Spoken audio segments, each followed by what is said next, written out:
Hey guys, and welcome back to the channel How to Guide. In this tutorial, we're gonna look at how to unlock and clear the locked chats on WhatsApp. Now let's begin. Do note that I have already installed WhatsApp in my mobile device. In case you have not, do install it right now and log into your account. Now let's say you simply forgot your chat lock password and now you cannot gain access to your locked chats. Well, we're gonna look at how to unlock and clear the locked chats on WhatsApp. Right here at the top right, there are these three icons. On the rightmost section, you will find these three dots. Simply click on it and something like this will open up. Well, there are many options like creating new group and such. Simply go to settings. Once you're in the settings page, simply click on the privacy button right here.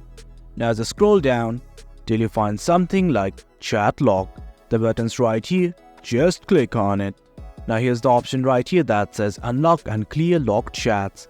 There's a description below it that says if you forget your secret code, you can clear it. This will also unlock and clear messages, photos and videos in locked chats. Click on this button right here, give your confirmation, and there you go. All the locked chats are now unlocked and the messages have been cleared. Well guys, that's it. That's how you unlock and clear locked chats on WhatsApp. Hope you guys found this video informative, and for more content like this, do remember to hit like, share and subscribe. Thank you.